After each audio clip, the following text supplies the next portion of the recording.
Nah, tahun pertama itu tahun yang penuh was-was.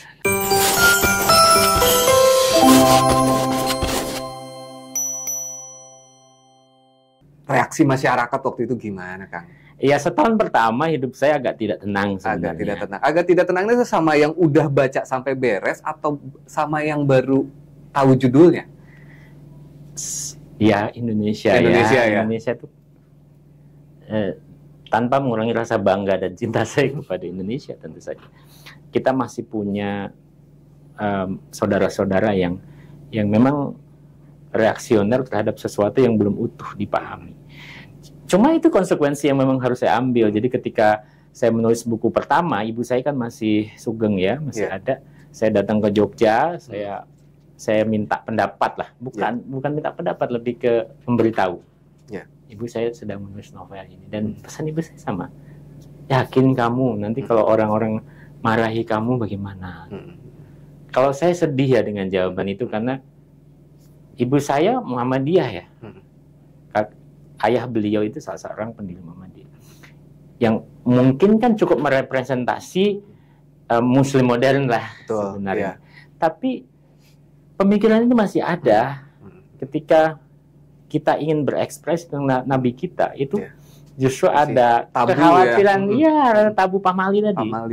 Ini saya jawab begini, Bu, kalau nanti ada orang yang membenci saya, kasarnya dalam tanda kutip melempari saya dengan batu, saya yakin itu karena mereka mencintai Rasulullah.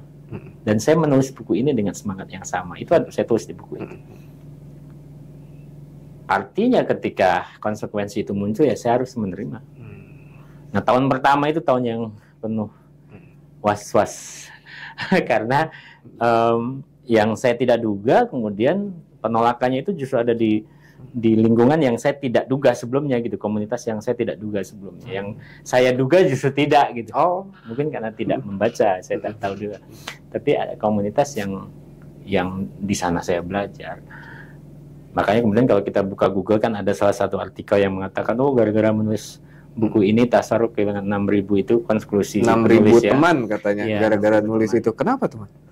Ya karena saya dulu bergabung dalam sebuah komunitas yang anggotanya ribuan, kurang lebih 6.000 member di situ. Kemudian komunitas ini sebagian, sebenarnya secara personal saya yakin tidak.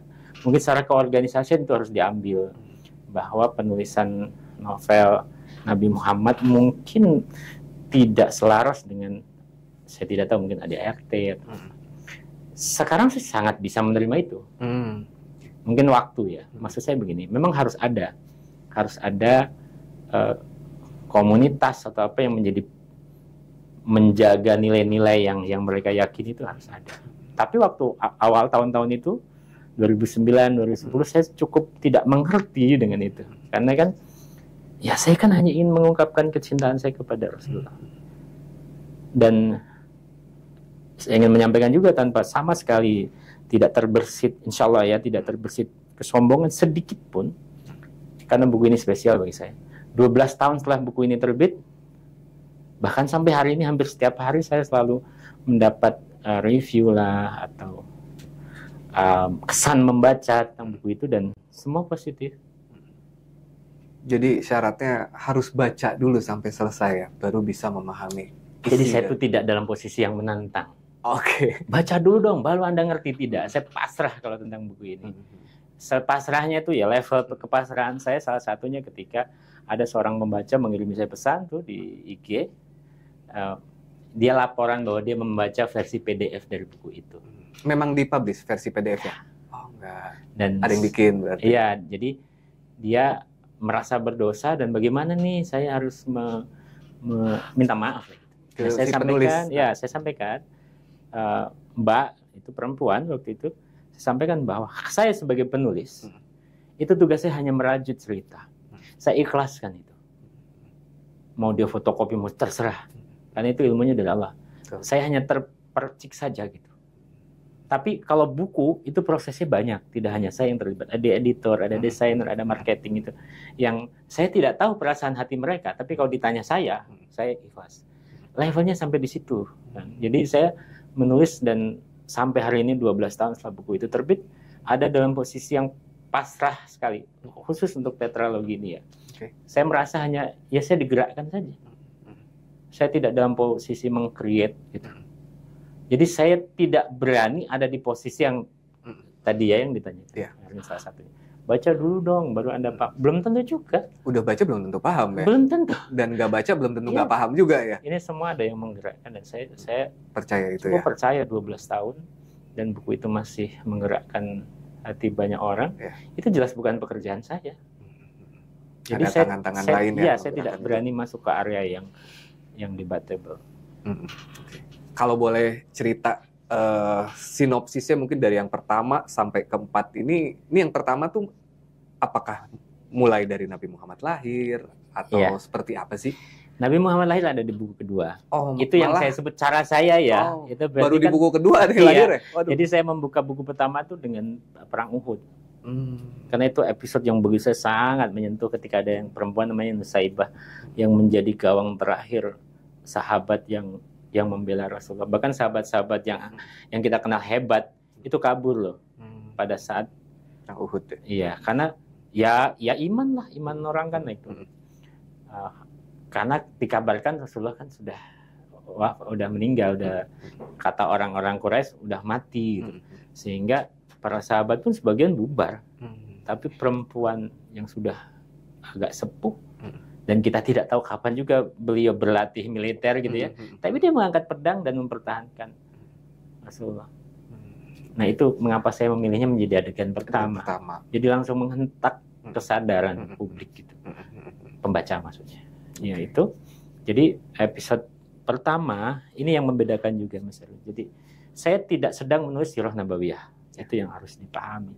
Bahwa dalam buku itu memang ada bagian fiksinya yang bukan bagian langsung dari Nabi Muhammad. Jadi saya dalam setiap buku dari 4 buku tetralogi ini terbagi menjadi 2. Satu kisah Nabi Muhammad, yang satu kisah fiktif. Memang orang semua bertanya itu fiktifnya atau fiktif? Ya fiktif lah. Mungkin pertama ini saya menjawab begitu. Biasanya saya jawab baca aja dulu. Mengapa ada fiktifnya begini ceritanya? Jadi cara saya ya di awal saya menyampaikan. Nah saya itu sejak kecil punya sebuah pertanyaan besar. Apa yang terjadi di luar Mekah Madinah ketika Nabi Muhammad menyebarkan agama? Ya. Itu pertanyaan besar saya dari apa yang terjadi dengan dunia ini. Ya. Nah sepanjang proses saya mencari, saya baru tahu bahwa di situ pada abad ke-7 itu kan ada 2 imperium besar di dunia yang terus berantem ya selama 1000 tahunan. Persia dan Romawi. Itulah mengapa saya bilang cara saya ya. Nah, saya menceritakan kisah itu. Apa yang terjadi di Persia di saat Nabi Muhammad ya, menyebarkan Islam di Mekah Madinah. Betul. Nah, Mas Erwin, saya bicara Persia saja ada yang mengecap saya Syiah hanya karena saya bicara Persia. Padahal itu fakta ya memang. Iya. Di saat yang bersamaan mereka berperang ya. Pantas saja orang Syiah kan gitu. Tapi ya sudah nggak apa-apa. Saya tidak bisa mengubah semua hati. Jadi saya menceritakan tentang Persia. Saya mendapat sebuah buku, penulisnya saya susah melafalkan orang India. Yang dia tuh membuktikan sebuah studi bahwa nama Muhammad itu sudah ada di kitab-kitab sebelum Al-Quran. Di kitab Hindu, Buddha. Yang kemudian buku itu direvisi lagi dan hari ini kita masih nemu. Dilebarkan lagi bahwa Nabi Muhammad ada di kitab Yahudi juga. Di satu buku itu sekarang. Nah, itulah yang bagi saya menarik untuk menjadi sebuah dialog. Jadi saya menciptakan kisah di Persia ketika agama Zoroaster kan, agama tua di Persia, sekarang Iran itu, yang pada abad ke-7 itu sudah hancur-hancuran, tinggal sisa-sisa. Nah, sebagian orang beriman itu menerjemahkan sebuah bagian dari Zarathustra, kitab sucinya, akan kedatangan Nabi baru. Dan ternyata itu tidak hanya ada di Zoroaster, ada di kitab-kitab yang lain, Buddha, Hindu. Di buku itu. Jadi saya tidak sedang memperdebatkan, ya di buku itu saya. Nah akhirnya saya menghidupkan kisahnya begitu. Oh dulu waktu itu di Persia itu ada loh, namanya Kasva. Kasva itu dari Kasava, artinya Al-Kausar kan. Yang orang yang mencari siapa ini Nabi baru. Nah saya bercerita tentang tokoh itu namanya Kaswa yang mewakili kita semua, orang-orang yang mencari. Nah dia berkelana dari Persia, kemudian sampai ke nanti ke Romawi, ke ya sekarang apa itu, sekarang di Turki ya, kemudian sampai Mekah, Madinah, Palestina. Nah kisah itu loh yang fiktif. Yang fiktifnya di situ ya, Iya. di luar kisah Mekah Betul, Madinah berarti itu kan tidak fiktifnya. bertemu dengan Rasulullah. Tapi kan sebagian orang tetap menganggap tidak bisa, ya, saya tidak bisa digabungkan ya. Yes. Oke. Tapi dia fasenya sama, waktu yang sama, sehingga beresonansi gitu yang terjadi di Mekah. Dampaknya dari kan di Persia. Misalnya betul. Nih si tokoh mendengar kabar tentang pasukan Madinah, ya gitulah. Kalau dibikin film epic kayaknya ya. Tapi apakah mungkin? Karena film Persia, film Iran sendiri kan ditolak dunia Islam secara keseluruhan. Iya, betul.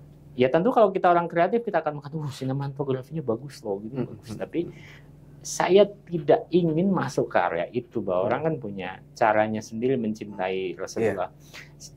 Mayoritas Muslim mencintai Rasulullah tanpa ada sebuah syarat. Maksudnya, entahlah, cinta itu memang ditusukkan oleh Allah langsung ke batin, dan kita tidak perlu embel-embelnya.